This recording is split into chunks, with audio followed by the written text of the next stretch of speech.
Hello guys, so we are going to start a series on Dockers, and in this series we are going to understand how to work with containers, specifically Docker containers. We are going to understand what is the difference between containers and virtual machines. We are also going to understand what is the difference between images, Docker image and container. And then finally, once we get that in-depth intuition behind Dockers, we'll start our practical implementation wherein we'll see how we can Dockerize our entire web application or any application and probably run it as a container in any specific cloud. We'll also see that how we can convert or publish our Docker image into Docker Hub repository. So there are many things that is going to get completed, but understand Docker is super important for any developer who's working in IT company, because this actually eases the deployment process. So let's go ahead and talk about Dockers and containers in the next video. Hello guys. So in this video, I'm going to discuss what are containers and why do we use containers. Now, let me give you an example. Let's say that I'm not using containers at that point of time. So what is the problem that I may face while doing the development and while deploying it to any kind of server? So let's say I am a developer, okay? I'm probably working in Windows machine. And let's say I am the only developer in my team right now, okay? So this is basically developer A, okay? And I'm working in the Windows machine. So let's say we are creating a data science application. So this is specifically a data science application that we really want to create. This is our project, okay? And in this project, obviously, to start my development process, I need to install a lot of dependencies. Let's say I want to install Anaconda. I want to install different libraries. I want to install MySQL separately if I'm using any database. If I'm using a NoSQL database, I will be installing MongoDB, let's say. So all this installation process will take place and I'll be installing all this exe file, and then I'll probably I'll create my development environment and I'll start my development process. Now let's say tomorrow another developer joins my team and I've already started the development, okay? So now this particular developer, let's say he or she is basically using Linux machine or Mac machine or Windows machine. So let's say this is developer B. Okay. Now when developer B will also join, so first thing the developer B needs to do, again, do all this installation of all the dependencies that is required to set up his or her development environment. Okay. So for his or her development environment, they also need to do this complete setup. Now, let's say because of some libraries mismatch, or it can be because of some dependencies, let's say some of the installation does not go well. Then what will happen? Whatever application I may have probably developed I may have actually developed over here, or developer A may have actually developed, this will not work over here. Why? Because there is obviously some kind of library mismatch. There is some kind of dependencies mismatch over here, right? Now, because of this, what may happen? My application will not run. Okay. Let's say anyhow, developer A has helped developer B for doing all the installation, and now it is working perfectly fine. So let's say this development team has now created a dev environment, and from this dev environment, they have implemented some of the stories, and now they need to send this entire application to the QA environment. Okay. So we will basically send this to the QA environment so the testing will start. So let's say, obviously, if you are sending it to the QA environment, it will be a QA server, right? So let's say over here, the QA server is there. Now, in order to set up this QA server, again, we have to do this installation process. Okay. And let's say there was another team who was setting up the server and they missed some of the installation and the configuration, right? They missed some of the things. Let's say this part is basically missed. Then what will happen? This entire application may not work, or some of the modules in that application may not work, right? So some of the modules or application may not work, right? Now, suddenly the QA team will start complaining, hey, nothing is working in my QA website, right? Your QA environment, nothing is working. We cannot test the application. Then developer will say that, hey, everything is working in my machine. You can see over here, all the stories are working perfectly fine, right? So like this, QA and developer will be on a war, right? But understand the main issue. What is the main issue that is happening? Basically, the library installation has not happened properly. So this is the main problem over here. But anyhow, the dev and the QA team are fighting for anything. Now this used to happen before using containers. This kind of issues were usually happening whenever we really want to move our application or deploy our application in some another environment. We had to install all the dependencies and configurations manually, right? And this is a major issue because the team who is basically doing this setup, right, they may miss some of the libraries, they may not have that specific knowledge, and because of that they may miss a lot of important merges, or not merges I'll say, but important part of that entire web application or any kind of application that they are deploying, right? Now what happens if we use containers? And this entire issue is now fixed with the help of containers. So first of all, we'll try to understand what is the definition of containers. Okay, so containers is nothing but it is a way to package. It is a way to package. Just a second. It is a way to package applications with all the necessary dependencies and configuration. So very simple definition. Containers are a way to package application with all the necessary dependencies and configuration. Okay. Now, once we make this package has a very important property. It is basically a portable artifact. What does portable artifact basically means? We will be able to easily share and move this package to any environment.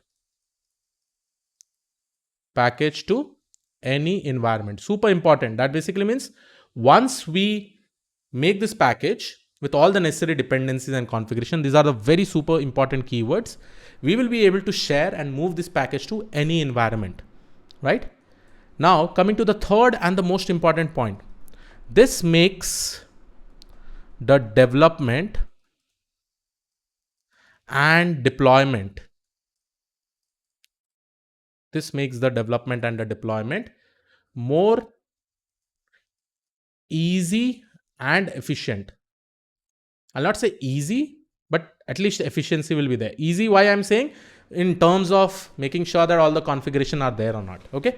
So this will definitely makes the development and deployment more easy and efficiently and in sync. Okay, super important. Sync also is very much important because all the developers will be working and they will be able to do it in an easy way.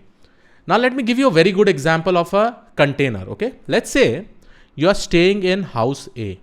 Okay, let's say you are staying in this house A.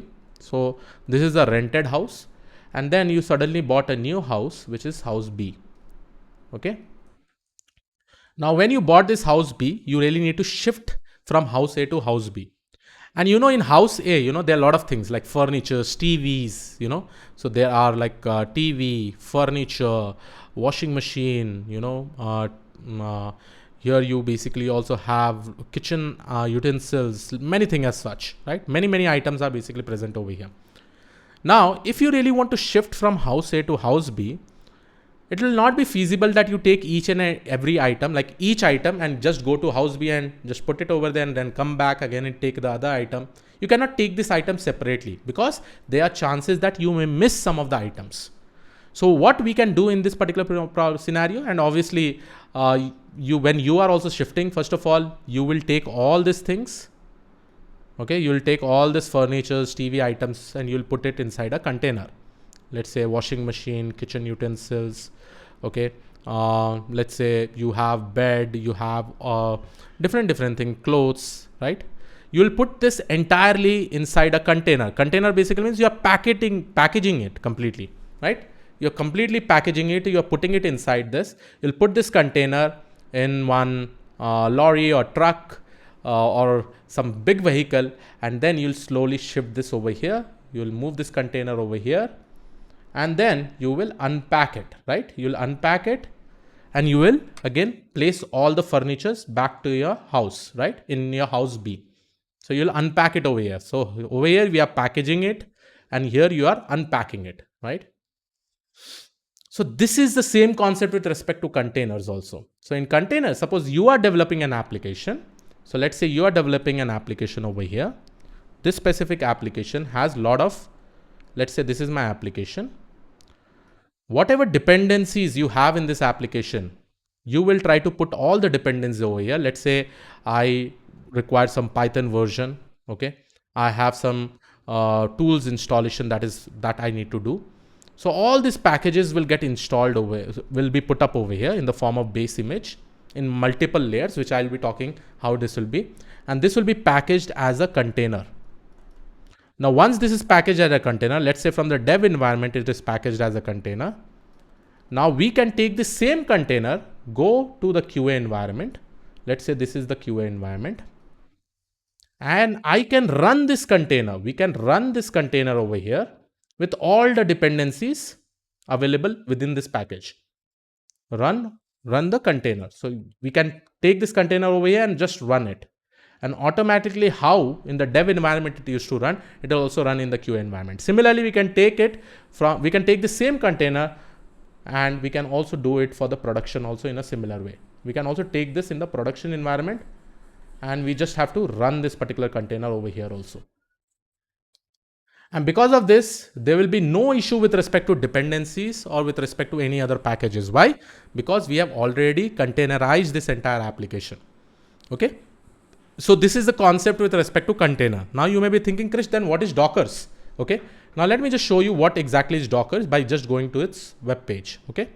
So here, what is Docker? Okay. So Docker is an open platform. See, it is an open platform for developing, shipping and running applications. And this applications is nothing but it is just like a container. Okay.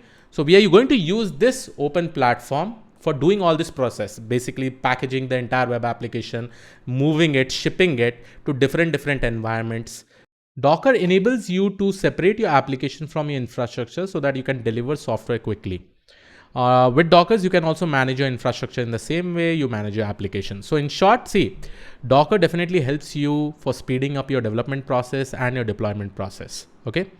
You'll be also able to test it quickly and deploy your code quickly. So here it is all about Dockers. We have basically discussed about the containers, but in short, if I talk about Dockers, it is an open platform which will actually help you to create this kind of containers. Okay. Now in the upcoming video, we are going to see some more differences between containers and virtual machine. We're also going to understand what exactly is Docker image, and what is the difference between Docker image versus Docker container. And then finally, we'll be doing the installation of Dockers and we will be implementing some of the amazing things. We'll see how we can Dockerize or create containers through it. Okay. So guys, we are going to continue the series on Docker. And in this video, we are going to discuss about Docker image and containers. Now let's say that this is my entire application and this obviously has a lot of dependencies. So let's say it has a lot of dependencies and configurations. So in order to convert this application into a container, right, what we have to do is that we have to containerize, or we can also say Dockerize this entire application. Now, in terms of container, what we do is that we basically create layers of images. Okay. Now, what are these layers of images? I'll just talk about it. So let's say I'm going to create multiple layers of images. Let's say the base image will be one Linux base image. We'll have a Linux base image and the size will be very, very small. Again, you have different version of Linux also, which you can probably take it as the base image. And let's say in this, I have one application that is MySQL or MongoDB, right? Now this MongoDB can also be added as an image over here. Okay, so MongoDB image will also be added over here. So in short, a containers is nothing but it is a combination of layers of images. Okay, layers of images combined. So let's say if this is Linux and then I may have some more dependencies. Let's say I may have Python 3.7 installed on that. So this will be another image which will be taking care of installing Python 3.7. Suppose if I really want to install Anaconda, so this can be another image which will also be added as a dependency in this container, right? And there can be many different dependencies and configuration which we can add inside this particular container. And all this is nothing but, it is nothing but images, right? Now let's understand what is the difference between image and container. So if we take this entire layers of images, then this is exactly called as Docker image. Okay, super important, guys. Please try to understand the difference. This difference many people are confused with respect to image and containers. Whenever I'm creating the containers, whatever images I've used, all the layers of images with respect to all the dependencies, if I combine all these things together, then this is basically called as a Docker image. Okay. And once I take up this Docker image and probably run this Docker image, okay, if I run this, then internally what will happen is that it will first of all create a container, and this container is nothing but it is an environment. Okay. And within this environment, considering all the dependencies, it will try to run this application. Okay. It will try to run this application, right? All the dependencies will make sure that everything will get installed within this environment, and then this application will get started. Okay. Now let's go ahead and list down some of the important differences between a Docker image and a container. Okay. So here, first of all, let me write it down. Here I have Docker image on the left hand side, and I have container on the right hand side. So first of all, the first basic difference, if I talk about, Docker image is nothing but it is the package or the artifact and we know that we can move or share this particular artifact or package, move or share this artifact, right, in different environments. Okay, so whatever environment, in your machine, in my machine, wherever you basically want, you can basically do it. Okay, now once I take this Docker image, and the first step, if I take this Docker image and run it, okay, first of all, what it will do, it will actually start the application. It will start the application. So let's say it is going to start the application, and in order to run this application properly, what it will do, first of all, it will create a container, install all the dependencies within the container. This container can also be considered as an environment, which will make sure that all the dependencies is basically created in that, and then we will be able to run this entire application over here, right? So in short, this is my Docker image. Once I run it, it is in short going to create a container with all the dependencies installed over here, right? All the installed dependencies, and this is specifically the environment where my Docker image will be running. Okay, so this is the difference between Docker image and container. I hope you were able to understand this simple thing. Yeah, going forward, I know still I have not shown you any practical things, but as we go ahead, I will try to show you a lot of practical examples. Before that, we really need to do the installation. But one important point that we really need to discuss is that what is the differences between container and virtual machines, because we can also do the same thing with the help of virtual machine, but there is a slight difference. Okay, usually it is Docker images are very small. Okay, very small, and why it is very small, we'll try to understand the reason going forward, you know, when we are going to understand the difference between Dockers, containers and VMs. Okay. Now, before we go ahead and learn more about Dockers, we really need to know the basic differences between Docker and virtual machines. As you all know, Docker and virtual machine, both the main task is basically to perform virtualization. Now, with respect to any OS, like let's say that in this specific OS, the system, the Windows machine that I'm working on, if I probably install Docker, how it is going to virtualize my OS, and when I probably install virtual machine, how it is going to virtualize my OS. So both the things we are going to discuss, and we are also going to find out the main differences. Now, before we go ahead and understand the differences, first of all, we need to understand how the operating system is basically made up of. Right? So suppose I take operating system, it can be Linux, Windows, or Mac, any one of them. Okay. So if I probably consider the operating system, first of all, let's say in the base, I have hardware. The hardware can be CPU, RAM, anything as such. On top of it, you will be having something called as OS kernel. Okay. That is the operating system kernel.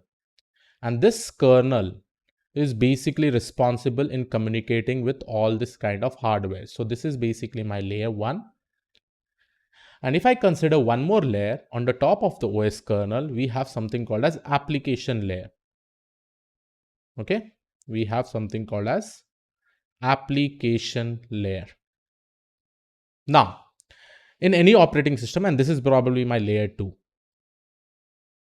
Okay, and this is what it usually happens with different operating system. Let us consider Linux as an example, right? Now you know that Linux, we have different variation of Linux, right? We have Linux Ubuntu, we have Linux Red Hat. You know, what is the basic differences between all this particular Linux is that the UI changes. So with respect to UI, most of the changes actually happens in the application layer, right? The kernel will be almost same, right? Now, if I consider Docker or virtual machine, which layer of the operating system it will virtualize? Okay. So let's go ahead and let's see with respect to the Docker. So I've drawn the same diagram over here. If I consider Docker, right, this Docker will be virtualizing the application layer of the operating system. That basically means Docker images, you know, will be able to communicate with the OS kernel. Okay. Similarly, in the case of VMs, VM basically virtualizes both the application layer and the OS kernel layer.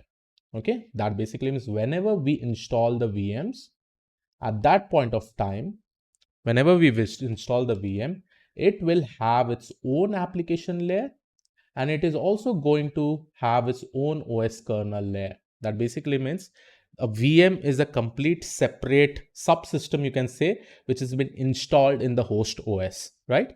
So this will have their own OS kernel. Whereas in the case of Docker, it just is an application layer. Let's consider like I have a specific image. I pull that image, install it. This image will be able to communicate with the OS kernel, and this OS kernel is of the host. Whereas in this particular case, VM has its own OS kernel, and it will probably, this OS kernel will be also communicating with the hardware. So whenever you install VMs, you also need to assign some amount of resources from the system like hard disk, let it be RAM, separately to the VM. So this is the basic differences between if I talk about the Docker and the VMs. But one important point is that what is the advantages and what is the disadvantage with respect to this. First of all, if I consider with respect to Dockers, since we are just virtualizing the application layer, Docker image size is usually smaller. Image size is usually smaller, right? This is a super important point. Okay.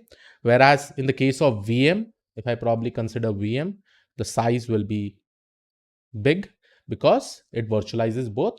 It has its both application layer and the OS kernel layer. So size will be huge. Okay, probably in gigabytes. This may be probably in megabytes. Okay, something like that. Now, similarly, if I go with respect to the next thing is that if I talk with respect to Dockers, right, we can Dockers container start and run much faster. Start and run much faster when compared to the VMs. Why this happens? Just imagine, guys, because Docker just has an application layer. Application layer, it will be communicating with the OS kernel of the host. Whereas in the case of VM, it has its own application layer and the OS kernel. So just to start both of them, it will definitely take time. So VM is comparatively slower. Comparatively slower. One more important point is with respect to the compatibility. Okay. Now, this is a super important point with respect to compatibility. We can compatibility. So we can install any VM, we can install. Let me write it down completely in depth so that you'll also be able to use this notes whenever you go for the interview. We can install VM on any OS. This is super important. Okay, on any OS. This is a very important interview question. You can install VM on any OS. So there will never be any compatibility issue. But in case of Docker images, there may be a compatibility issue. So we may find a compatibility issue. That basically means what? Let's say I have a Windows machine. Okay, let's say this is a specific Windows machine. In this, I cannot install Docker images that are of Linux, let's say, right? So here, if I try to install and probably try to communicate with the OS kernel, this will not be possible. Yes, it will be possible if the OS kernel supports. So right now, if you consider Windows 10 and greater than Windows 10, right?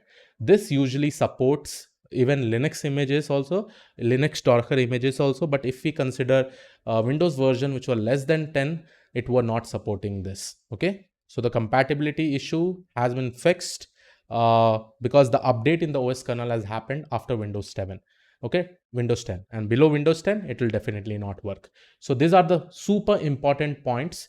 The first point is that, again let me revise, is that Docker image size is usually smaller. Obviously it will be smaller because it just virtualizes the application layer. That basically means we can just run the application layer over here and it will just communicate with the host OS. The second point is that Docker containers start and run very much faster when compared to VMs, obviously because it does not have its own OS kernel. And the third part is compatibility issue on VM does not exist, but in Docker images, compatibility issues exist. Okay. So I hope I have covered most of the points with respect to Docker, which is virtual machine. Now in the upcoming videos, we'll try to install Docker and we'll try to play with it and we'll try to do many tasks as such. So guys, we have covered so many topics related to Dockers. We have understood what is Dockers, what is the difference between Dockers and virtual machine. We have understood about containers, Docker images, and many things. Now let's go ahead and start working on Docker. So basically in this video, I'm going to install the Dockers. So to begin with, Docker can be installed in different operating systems like Mac or Linux or Windows. Okay. So first of all, just go to docker.com. And if you see over here all the information regarding Dockers is actually given. So here you can basically search for it. You can see Dockers makes development efficient and predictable. It takes away repetitive mundane configuration task and is used to out the development lifecycle for fast, easy and portable application development. And everything I've actually explained with a lot of beautiful examples, right? So first of all, let's go ahead and click on get started. Now once I click on get started, two things you basically require. One is Docker Hub. It is not compulsory, but at least we'll keep Docker Hub over here. And for this, if you want to create a sign up, create it. Otherwise, even sign up is not compulsory over here. But we will go ahead and install Docker Desktop. Okay. Now this Docker Desktop can be installed in Windows, Mac OS, and even in Linux. Okay, so first of all, here you can see all the options with respect to this. You can install for Mac Intel chip. You can also install for Mac Apple chip. I think Mac Intel chip is the older version of Mac, I guess. But now I think you have Mac Apple chips yourself.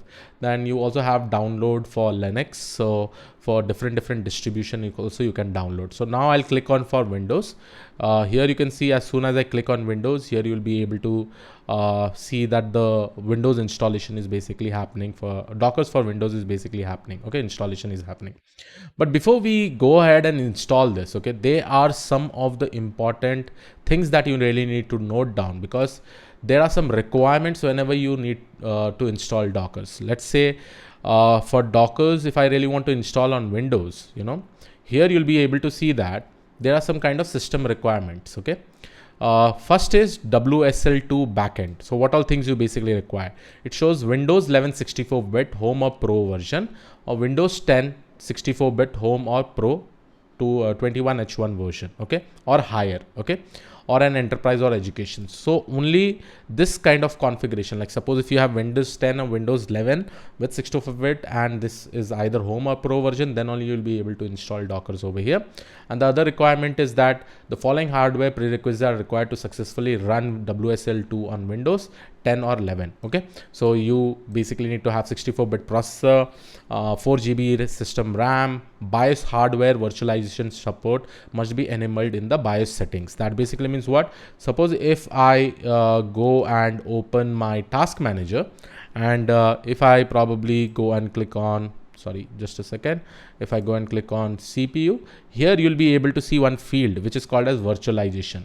This needs to be enabled.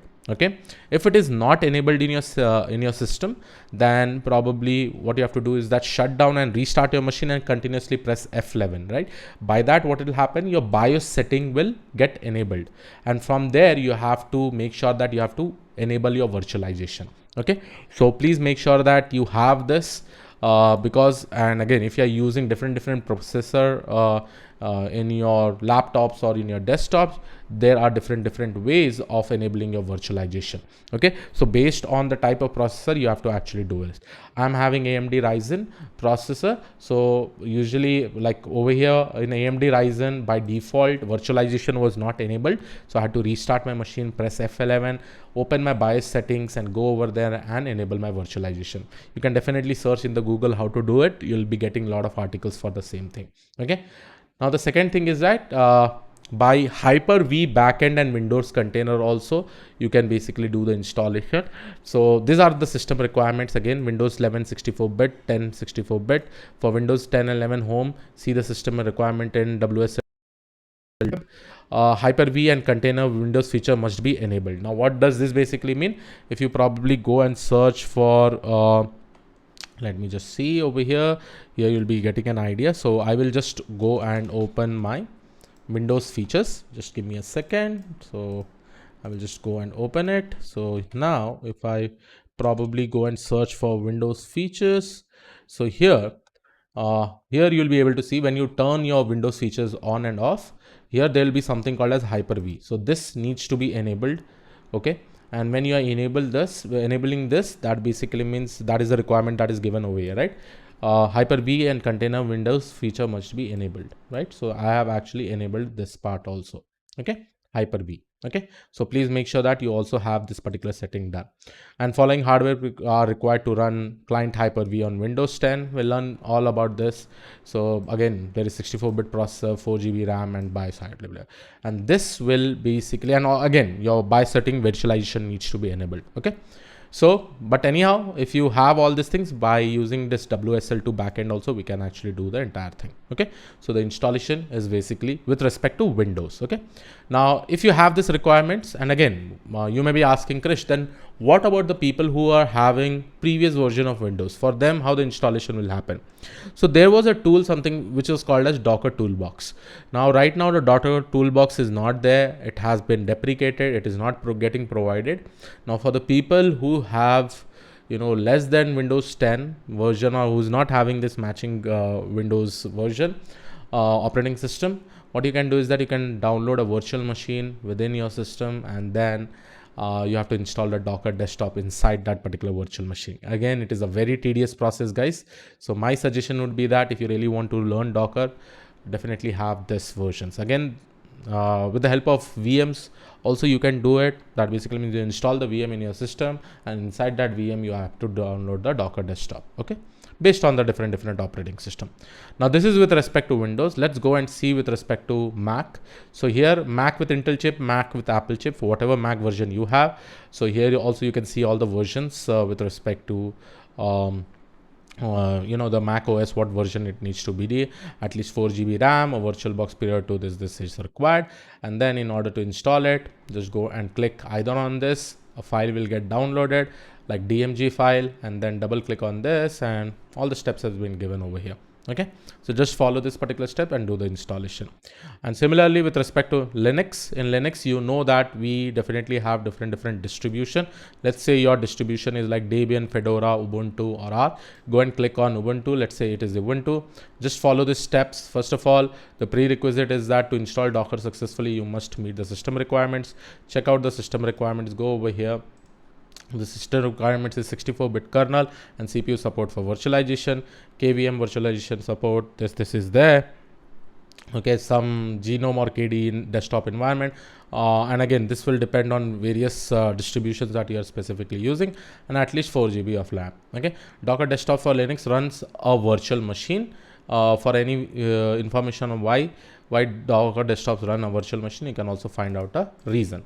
Okay, so here you can basically find out this. Okay, and as said, when we start this process, this requirement, this is there, then first of all we uninstall the tech preview or beta version of desktop for Linux, run this. Okay, you need to have a 64-bit of either Ubuntu Jammy Jellyfish or Ubuntu Impish Indri.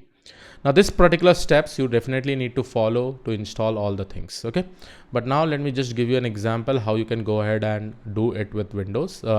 And again, based on various distribution on Linux, you can basically do it. Okay, now in my system, I have this Windows 10 64-bit Home or Pro. So I basically have a Pro version. So I will be just clicking on Docker Desktop for Windows. Here you'll be able to see an exe file will get installed, will be downloaded. Just go ahead and click this, double click it, and just keep on pressing next. Already all the installation will happen, but before that, make sure before you do this installation, right? So virtualization needs to be kept as on, right? So this needs to be enabled over here. Okay, and that is only enabled when you restart your machine in the BIOS setting, and from there you have to enable it. Okay, guys, once the installation of the Docker Desktop will get completed, you will be able to see a icon over here which will say Docker Desktop running. Okay, so this specific icon will be available over here, and once you go into the search bar and search for Docker Desktop and just open this specific app, here you will be seeing that this kind of app will get opened, right? And in this app you'll be having something like containers, images, volumes, dev environment. What all are this? When we run a specific container, you will be able to see the list of all the containers running over here. Whenever you download any images or you build any images, all the images will be shown over here. Right now, let's say that I have some images that I have actually created. So here you can see Boston underscore image, MySQL and Alpine. So I had created some of the image over here. So here you will be able to see that those image lists will be available. Similarly, with respect to dev environments, I will be also discussing as we go ahead. Right now, yes, if you really want to run a sample container, just go and run this. But before that, let's say whether our Docker has been installed correctly or not. Just open your command prompt and just type dockers. Okay, once you type Docker, you'll be seeing all these commands will be there, right? So like this builder, build this. If this is working fine, that basically means your Docker has been installed successfully. Okay, so with respect to Docker, if you really want to find out the version, it is very simple. Just write docker -v, and this is the current version of Docker that is installed in my system. Okay, so I hope you got an idea about how to install a Docker in Windows, in Linux, in Mac. And always remember, the first thing is that your virtualization needs to be enabled in Windows. Okay, because in previous version of Windows, initially in Dockers we had something called as Docker Toolbox, but now it is not available. It is completely deprecated. So you have to do this. Otherwise, the other way is that you have to install VMs in your machine, and in that particular VM you have to install the Docker Desktop and then probably use that. But again, there'll be a lot of configuration issues there also. So it is better that you have a Windows 10 11. Similarly, I've shown you how to do the installation in Linux and Mac. Definitely follow this documentation. This documentation is super important whenever you are learning anything, right guys? So this documentation will be giving you all the steps that is basically required to do the installation.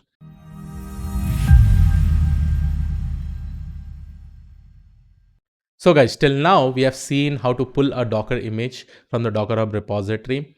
We also saw how we can actually run that as a container in our host machine. We also saw a lot of commands like docker ps, docker images, docker pull, docker run. You know, if I really want to see that how many containers are running, I can definitely use docker ps. Similarly, if I really want to see that how many images are there, I can actually use docker images.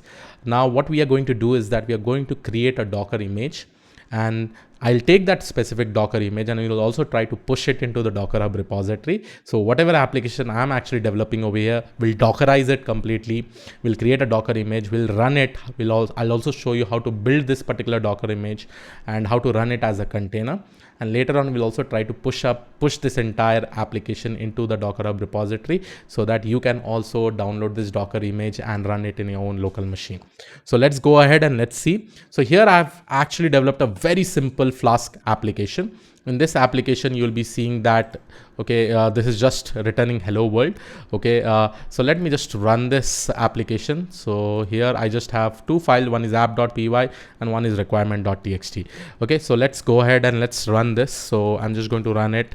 So let me clear the screen first of all, and if I run python app.py, so here you will be able to see that, okay, my application is running on 127.0.0.1 and 5000 is the port. So once I execute it, you can see that, yeah, it's displaying hello world. Okay, so this is a simple web application over here with the help of Flask.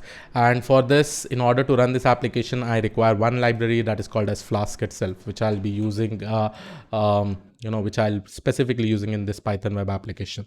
Now let's Dockerize this application. So first of all, I will do Control-C. I'll come out of this. Now I'll go to my app.py. First of all, one change that I really want to make is that in this app.run, right, I will also try to provide my host. So my host will be, let's say, 0.0.0. And I'll also talk about the importance of this particular host, that is 0.0.0. Along with that, I will also give my port. So let's see, the port that I'm going to assign is nothing but 5000. So I'm just going to assign 5000 as my port over here. Okay. So two information, one is host and one is port. I have actually provided it. So once we run this, let's check whether it is running fine or not now, because we will definitely be requiring a host IP address. Now 0.0.0, what it will do is that it can access your local address also. It can also access your local host address also.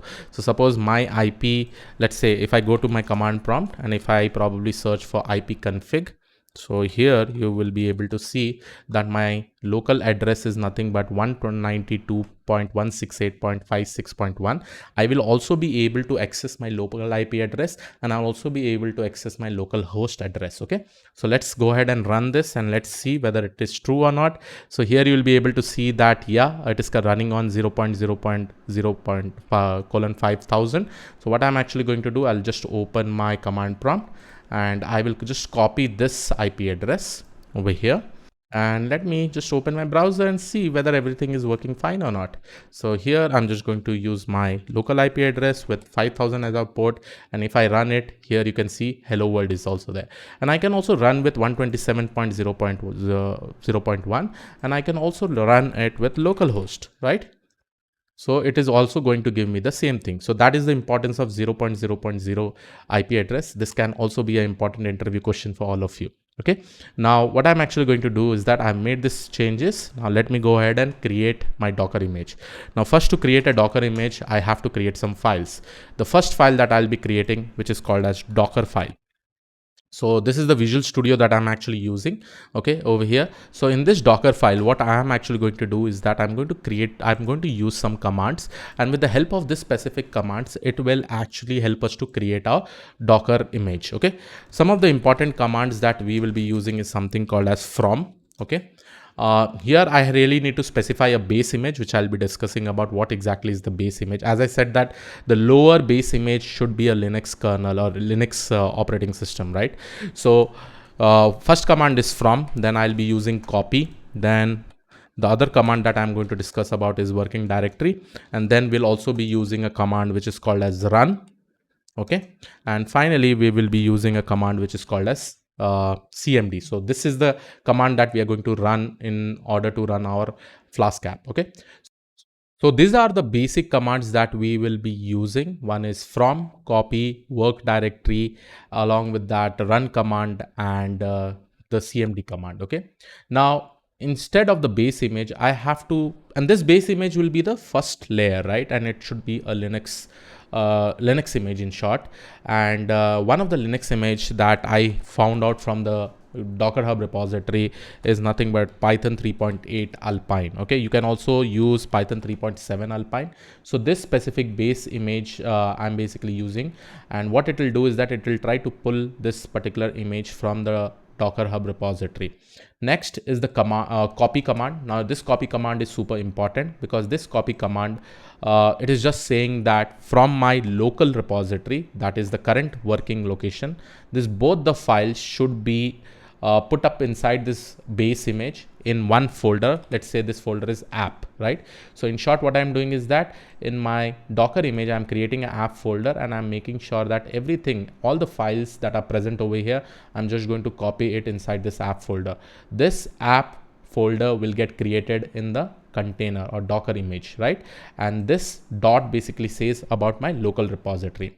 Then after that, I also have to set up my working directory. Obviously, if I'm copying all my files to this app, right, then what will happen is that my working directory should be this /app. Okay, and then after this, I will also be installing or running this particular command, that is pip install -r requirement.txt. Now why do you do this? Because all the dependencies with respect to all the libraries will be present over here, and I really need to install all these libraries. So for that, I'm writing pip install -r requirements.txt. And finally, the command that we are going to run is python app.py. Now when I do this, in short, whatever the files that are present in in this app folder will be this app.py and requirement.txt, right? So it will first of all do all the all the installation of all the libraries, and then it will run this app.py file by using this command, that is python app.py. So this is a Docker file that is created, and as soon as I build this entire file or build this application, you will be seeing that a Docker image will get created with all this information, right? So inside this image, you'll be able to find out this app folder. Along with that, all these files will be present inside it. Okay, so let's go ahead and let's try to build this. Now my app.py file is ready. Now in order to build it, please focus on the commands that we are going to use. The first command that we will be using for building is nothing but you'll be seeing over here. Let me just close this. First of all, this is a PowerShell, so I don't want to use a PowerShell right now. Okay, let me just close this, and then we will try to see it. And for this, I'll just take a command prompt. So here is my command prompt. The first thing, in order to build the images, I will write docker build. We use -t as a parameter over here, and then we give our Docker image name. The Docker image name will basically be, let's say I will be saying welcome app. So suppose, let's say this is the app which will basically welcome everyone. And then I will be using this dot over here. This is the entire command to build the Docker file or Docker image. So once I execute it, here you'll be seeing the building process has started. Now everything step by step, all the things will happen. The copy command will run, the pip install will be running, right? So if I probably see over here, everything from the first step, right? So here you can see copy command has run, then the working directory is set to app, and then the requirement.txt has been this particular command is basically getting run. Okay, now if you want to see whether your Docker images has been built or not, so what you can do, you can write docker images over here, and obviously you can see welcome app. Boston image is one Docker image that I had created long back, but right now the new Docker image that we have created is welcome app. Okay, now I'm just going to clear the screen. Now it's the time to run this specific Docker image as a container. Now there are two things with respect to this. First of all, understand, if I'm running this Docker image, two important information that needs to be given is your host port and your container port. So that mapping needs to happen. So I'm going to write docker run -p. I'm not running this in a detached mode, but instead I will be running this so that I can also see some logs. And first of all, I'll be writing -p, where I will be mapping all the ports. So let's say this host container port is 5000, and host port is 5000, and the container port, obviously you can see over here, it will be 5000. I'm just assigning it to 5000, and I will probably be running this by calling my the Docker image itself, right? So Docker image is nothing but welcome app. So once I do this, here you'll be able to see now my Docker will run. Now here you'll be able to see two IP. Okay, one is 172.17.0.2:5000. Now if I probably run this, now what is happening over here, you have to probably check it out. Here, as soon as this this URL gets hit, it will not run. Why it will not run? There is some reason behind it. Now this IP is nothing but it is the IP present inside my container, okay? And it is basically running in this 5000 port. Obviously we cannot access it, but we can access it from our host container through a specific port. Now what will be that specific port? So here you can see one address as 127.0.1:5000. So this is with respect to my local host, right? So if I execute over here, and if I see it here, you'll be able to see that my entire URL is running. Similarly, if I do it with my local host also, since I have assigned 0.0.0, this should also be running properly fine, right? Even I can also try it my local host, so this will also be working fine. So here what is actually happening is that this application is running inside my container, okay, and with the help of port from my local host, from my local host or from my local IP address. By using this port, I'm accessing this application which is present inside the container. Okay, now what I'm actually going to do over here, as soon as I run this here, I will again create another command prompt, and let me just write docker ps. Okay, now if I write docker ps, okay, spelling mistakes, not a problem.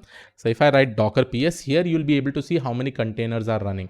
Obviously this container is running, and one thing about the port also you will be seeing over here is that here you have 0.0, 0.0.0, 5000, and this is basically a container port, right? We are accessing from the host port to the container port. Obviously from this particular terminal, you can see that this probably may be the IP inside the container, but definitely we cannot directly access it. We can only access this through our local host by using this specific port, because while running the container, I have assigned this specific port to it. Okay, so this 5000 is basically the container port. This 5000 is my host port. And with respect to the host port, since I have used in my app.py as 0.0.0, that basically means we will be able to access this containers with the help of my local host or 127.0.0.1, or I can also use local IP address for accessing it. Okay. So right now I have actually created my container. So my Docker image, and the container is also running absolutely fine. So finally, if I really want to stop it, all I have to do is write docker stop, and let me just open the Docker desktop also. So here also you'll be able to see the container is running welcome app. Similarly, here also you'll be able to see the image welcome app. Okay. Now if you really want to stop this container, just write docker stop and just write this container ID, and it will automatically get stopped. Now here you'll be able to see that this has got stopped right over here, right? Similarly, I'll be able to find out Docker images. Now Docker image over here is absolutely fine. Now what I'm going to do is that the next session will be quite amazing. In the next section, what I'm actually going to do, I'm going to deploy this particular image in the Docker Hub repository. Okay, and once I deploy it, then what you can do is that you can also pull this particular image and run this particular image, Docker image, as a container, and you can also access it with your local machine, right, by using the same port, that is 5000. So that is what we are going to do in the next video. We'll see how to push this in the Docker Hub repository. So guys, in this section, what we are going to do is that whatever Docker image we have actually created, we'll push that into the Docker Hub repository. Okay, now to do that, first of all, just go ahead and log in into your Docker Hub. So you have to definitely log in into it. Always remember your username and password for this. And just by using the command line itself, we'll try to, push our Docker image, like how I have pushed over here, like ML_model and sentiment_analysis into the Docker Hub repository. Again, guys, this is not a private repository. This will be a public repository. So if I'm deploying it, if I'm pushing it over here, you should also be able to pull in your local machine and run it as a container. Okay, so let's go ahead and let's see the step-by-step process. First of all, as usual, go ahead and just go and do the Docker login. So here you can see that once you go ahead, type Docker login, it will first of all ask for your username. Type your username, then press enter, then it will go and ask for your password. Right now I have already logged into this, so it is just using the existing credentials. Okay, so clear the screen over here. Now the next step that you really need to do, right now my Docker images, if I go and see, it is something called as welcome app. right, I have to rename this particular repository, or sorry, this particular Docker image. Okay. So how do I rename it? There are two ways. First of all, I can remove this. Okay. And I can again build it. So let me just go and show you an easy way. First of all, Docker image, just go ahead and just directly remove it by using -f and just write welcome app. Okay. Then once this is removed, if you probably go and see in the Docker images, here you'll be able to see no images present. Now again, go ahead and build it. So I will say Docker build -t, my name of the image. But before writing the name of the image, this is super important that you really need to understand. If you see over here, guys, see the naming convention should be your username / the Docker image name. Okay, so this is the naming convention that you should follow. Okay, because that will actually help us to understand that which username it is and where we really need to push the Docker image, right? So here I'm just going to write Krish Naik 06, and here will be my image name, that is welcome app. Okay.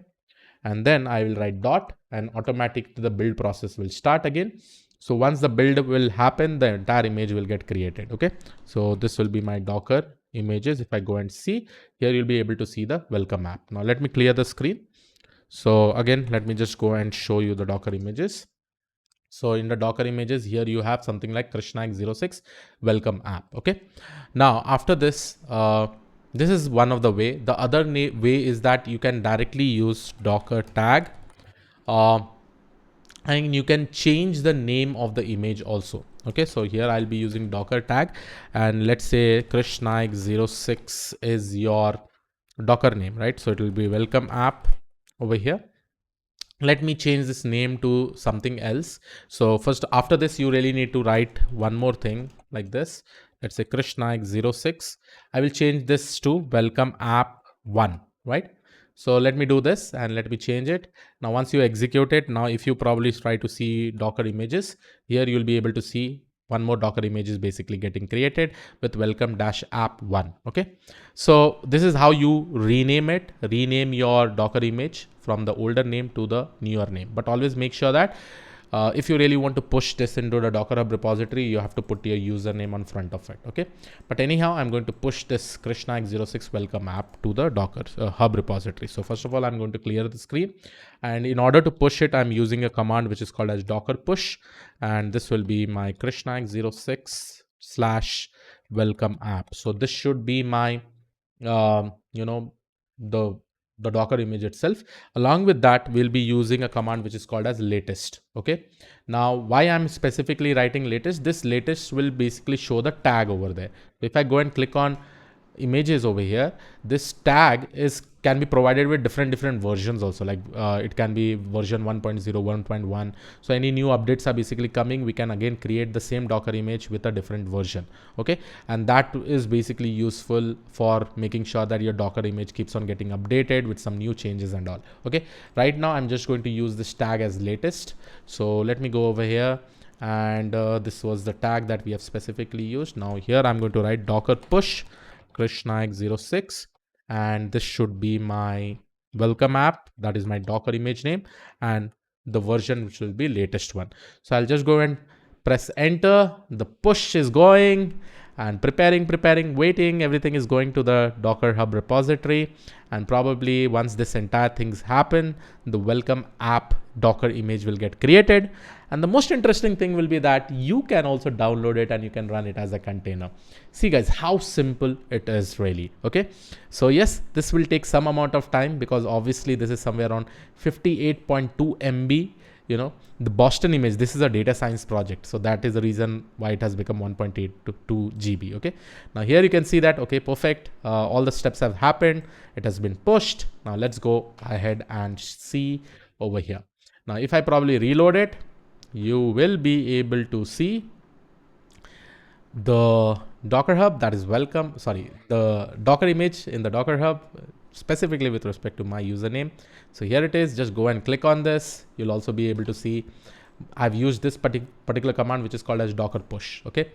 And if I go and see on tags here also, you can see this. If you also want to pull, you just have to use this particular command. Okay.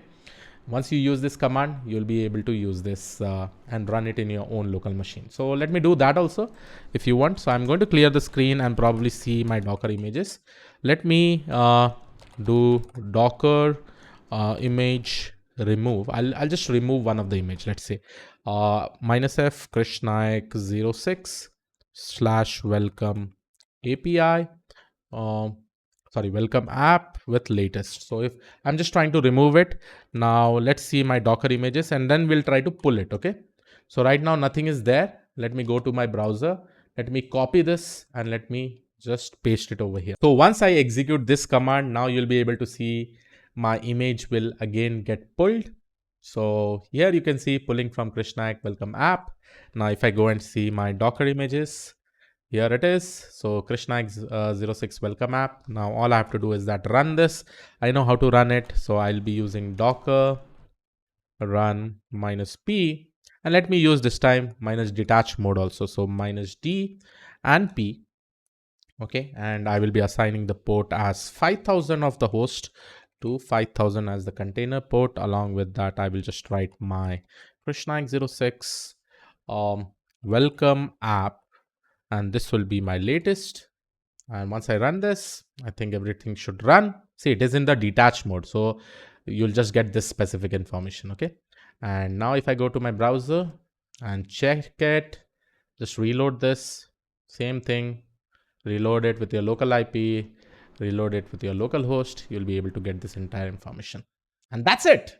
That is how simple it is to basically create your Docker image and all.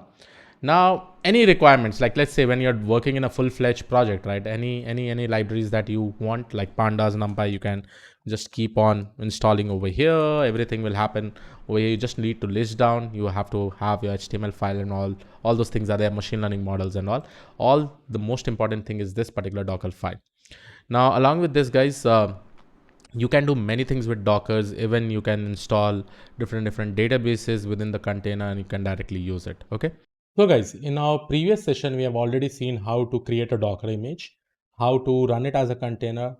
And finally, we also saw that how to deploy that in the Docker Hub repository so that you can also pull it and run it in your local machine. Right now, in this video, we are going to discuss about a very important topic, which is called as Docker Compose. Now, let's understand why do we use Docker Compose. But before that, I'll give you a scenario. Let's say that I have my web application, which is specifically running in a container.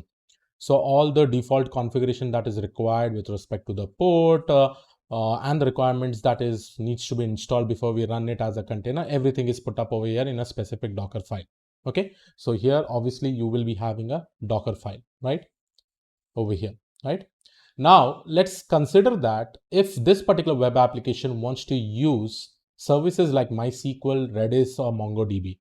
Now, you know that if you go to the Docker Hub, right, you will be finding different images for MySQL, for Redis, for MongoDB. So it will not be possible just to run MySQL inside this container. So this needs to be run as a separate container. This needs to be running as a separate container. And similarly, this needs to be run, MongoDB also needs to be run as a separate container. And then this web application can basically interact with MySQL, Redis, or MongoDB and basically store or retrieve the data. Redis is specifically used for the caching purpose, which will basically increase your performance of the website. Now, why exactly is Docker Compose used?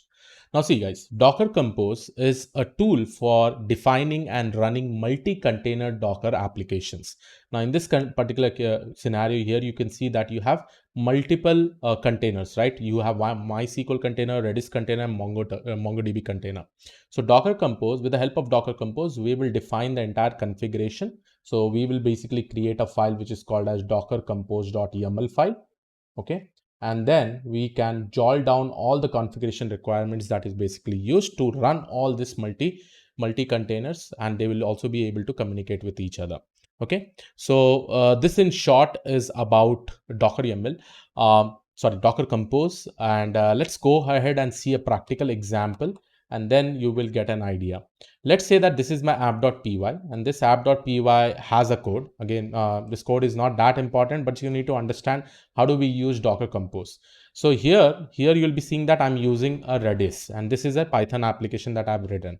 So Redis usually helps us in caching information, and it will be caching within the memory itself, in memory caching. So Here, what we'll be doing is that we'll be running this entire code, and we are making sure that the cache is implemented over here by using this specific code. Okay, so this will be my define hello, and whenever I hit this, it will say hello Krish, I've seen this many number of times. So this count will basically be saved with the Redis. Okay, now the first thing is that whenever you want to create a Docker Compose file, now here one thing is that Redis you are using.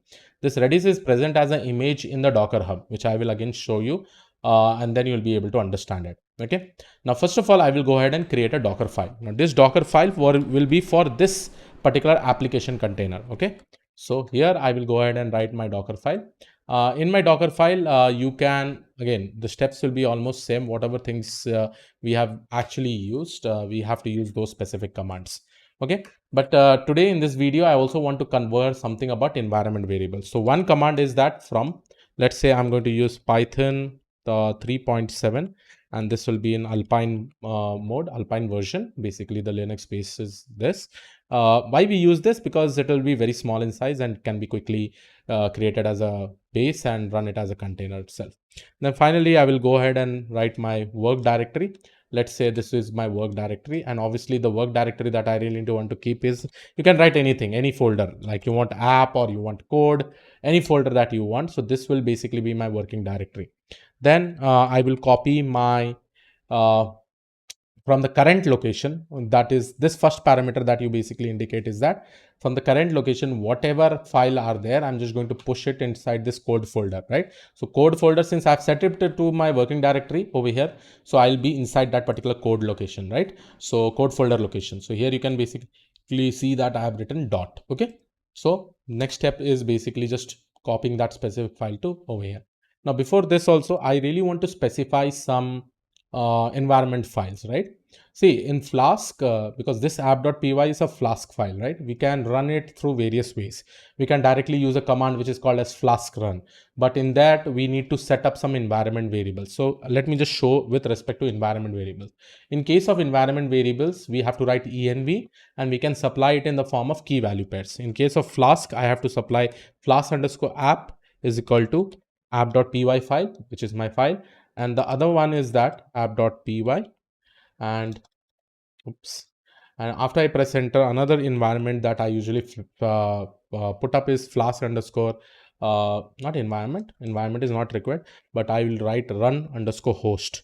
So I can also specify my host information when I am actually running the Flask app. So this will be 0.0.0. Okay, so this can either be local machine or your local IP address, anything it can be. So this I have set up the environment, and as soon as I write flask run, automatically it will be taking up this app.py file and on which environment it has to, or in which host it has to basically run, or which IP it has to run. It has all this information. So now this copy command, I hope everybody has understood. From the local repository, we are just trying to copying it to this code folder itself, which is present inside the Docker image. And then I'm going to run the pip install -r requirement.txt because this is super important. So here one environment variable I've spoken about, which I have not covered in my previous video. And one more variable that I really want to talk about is something called as expose. So here through this particular expose, I can specify the port number that will be exposed from the container. So let's say if I'm writing 5000, that basically means inside the container, this 5000 port will be exposed to the host environment. Okay. And finally, I will write my command, which will be cmd. This command is basically to run all the, just a second, so 5000, and finally I'll be having a command which will basically say two things. One is flask comma run, right? So this is it. So now here you'll be able to see that I'm going to just execute this at the end of the day, flask run. So as soon as this command runs this, right, first of all, in the environment variable, it will look for app.py, and then it will look for host, and it will just get all the information and it'll start running it. Okay, so I'm saving this. This is what is my Docker file that I'm actually going to create. Now coming to the next one is basically the Docker Compose file, because I need to use Redis in my application, and this is one example with respect to Redis. Probably you also want to use MySQL and all. I'll show you a way how you can basically use the Docker Hub for the same purpose. Okay, so first of all, I will create a file which is called as docker compose.yml file.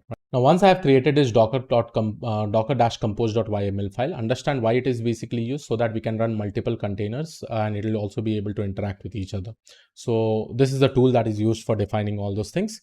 So first of all, the field that we are going to use is something like version. So let's say I'm going to just specify a specific version like 3.0. Okay. And again, this needs to be followed a key value pairs in that specific way, right? The key value pairs with some space. Okay. Version. The first thing is that I will just write services. This is the syntax that we specifically use. Now, with respect to services, I'm going to use web. Okay. Um, and inside the web, let's say this web, as soon as we write web, this is basically going to create a web service, and this web service is going to use the docker file of the specific application. So here in the web, the first command that I will probably write is something called as build. So here you can see uh, build right now from where you're going to do the docker build itself, right? So docker image build. So here you can see that in the docker file we have actually already we have kept the working directory as slash code. So inside slash code all this entire file will be present. So I'm just going to write build as dot so that the build will happen from the same root folder. Okay, and then I'm going to assign the ports. In this ports, understand what all the ports are there, and please make sure that you keep this indentation, right? This indentation is super important. If you do not follow this indentation, then you may be getting a syntax error when you're getting a building. When you're doing the build, that time you'll be getting a syntax error, right? So in this particular case, let's say I'm just going to keep it as 5000, and this will also be 5000. So this is nothing by host port to the container port. That is what I'm using. I can also use 8000 if I want. All this information is there, right? So web build ports. So we are going to also even assign the ports. Now coming to the next one. Now this is for this entire services is definitely for my Docker file, current Docker file, or for my application. Now I can go ahead and write other web services like Redis. Okay. So now if I basically write Redis and probably write my image name, right? So let's say I'm going to specify my image name. The image name is nothing but Redis, right? Now this Redis, as soon as we write like this, right, it is also going to create another service or container of specific Redis. And this image, when I'm writing this, right, it is going to pull this particular image from the from the Docker Hub repository. So here you can see this will be my one service. So one image of web will get created, the another image of Redis will get created. Similarly, I can go ahead and probably create my own image for MySQL also. Okay, so I can also go ahead and create the image for MySQL. So in this, if I specifically writing MySQL and I'm writing like this, I can then give my MySQL image name like this, and let's say this is my SQL that I'm going to use. So this will be another image that will get created within MySQL. This image will get created for Redis, and this will be image for the web, which will basically using this particular Docker file, it will try to run all these things, right? So this is how we combine multiple services. For now, I will just show you an example with respect to web and Redis, and let's see how the output will basically come. So here are two things. I've already explained you about it. You can also specify the image name if you want. Okay, so like this, if you want to specify the image name, then also you can actually specify. If I'm probably writing image is equal to Redis, sorry, this is my let's say this is my web app. Okay, so this is my image name for this particular web service, and for Redis my image name is this. Obviously if the web app will be built here itself from the local, right? So it is going to use the Docker file. So let's go ahead and execute it now. Okay guys, now let's go ahead and open the terminal and let's see how to run this Docker Compose, which will automatically be doing the build and running part. So first of all, I will just go and check my Docker images and see whether any image is present or not. So right now, no images. Here you can see it is completely empty. So let me clean my screen. Now I will be using Docker Compose, and let's say I'm writing Docker Compose up.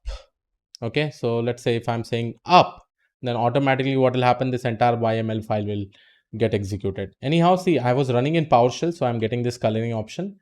Let me do one thing. Let me just open something like my command prompt and let me quickly show you. Okay, first of all, Docker images. So here you can see, and then I'm basically going to write Docker Compose, and in order to run it, I'll just write up. So as soon as I do this, all the steps will be going line by line. So here you can see version, this, image, everything step by step. Here you can see Redis has been pulled already at its build copies, instruction is happening, run pip install requirement is basically happening.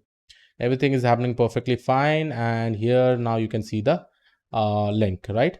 So right now the link that you can see by default, you know, whenever Flask runs, it will be running at 5000 port. But you know that we have exposed it in 1000 port. So I am getting some error. Let's see what is the error. Redis attribute has no attribute reset retry. Okay, perfect. That basically means I have done some error over here. Let me just remove this line because I don't require this line. Okay, I was just checking it somehow. Okay, not a problem. So in order to stop it, since I got some error, I'm just going to open another command prompt and write docker compose stop. Okay, now, once I write docker compose stop, here you'll be able to see docker will be stopped. I'll also be showing you all the images that will be there. Okay. So there was some mistake in the code. So what I'll do is here, I'll again rebuild it and again I'll send it. Okay. So now here, if you go back to the command prompt, again it has come out. Okay. Right now, if I go and see docker images, right, two images will definitely get created. One is web app and one is Redis, right? But we got an error. So here you can see web app is there and Redis is there. This was the image name that I gave, right? So let me do one thing. Since I need to rebuild it again, first of all, I really need to remove these images. So remove -f. If you don't want to remove this image, we have to use the concept of volume, which again I'll show you because in this kind of issues also we can actually fix this. So again, I'm going to use this same thing, and volume part we'll see it in the next video. Okay. And now I'll just going to execute it over here. So done. This is perfectly done. I'm just going to clear the screen. Now, if I probably go and see Docker images, nothing is there. I've saved my file in app.py. I made all the issues that fixed. It is already fixed. Now I'm going to write docker compose up. So once I execute it, the entire step will happen again. And now let's see whether it will work or not. Okay. Already exists. Now you can see whichever things are already existing, right? It will not going to download it again, because somewhere in our local it will be there, right? Now perfectly fine, it is working. You can see build also continuously happened, and after that it is also running. Now if I probably execute this and come over here, you will be able to see one browser which has something like this, but you know that we have exposed it to 8000. Now I'll execute it. Hello Krish, I have seen 74 times because I had already implemented this and previously ran, and so many number of times I tested it. Okay. Now here you can see that it's working absolutely fine. As you go, if you're running it for the first time, you'll be getting it 1. And that is why if you keep on increasing, if you keep on just reloading it, this count will get increased. This is happening through the Redis cache. Okay. Just to show you how it is. So if you keep on doing it continuously, it will happen. Now let me show you one important issue. Okay. Now let's say that I want to just change this message. Hello Krish, I just want to write hello Dockers. Okay. And let me save it. Now in this particular scenario, obviously I know that if I try to run it, right, it is not going to get updated again over here. So for this, I have to reload this entire thing. Again, I have to stop the container. And again, I have to rebuild all my images. And again, I have to reload it. Then only hello Dockers will come, right? So this is a tedious process, right? And this thing can be fixed with the help of Docker volumes. Okay. So that is what we are going to learn in the next video. But I hope you understood that how we are running with respect to different images and as a container by using Docker Compose. Now, one more thing that I really want to show you, which you can basically try, and probably I'll also make a video as we go ahead. If I search for MySQL, right, just think over it before my further videos will come, how you can integrate MySQL with your image, right, with your web application or web container, right? Now in this particular case here, you can see that whenever you are using a MySQL, you have to use default environments like this and provide your values, right? First of all, you'll pull this MySQL, and here just see the documentation. Here all the documentation will actually help you to understand, and the same command can basically be used in the Docker Compose also, right? Docker Compose also. So I hope you have got an idea about how you can basically run it. Now the next step, you can see over here, I'll write Docker images.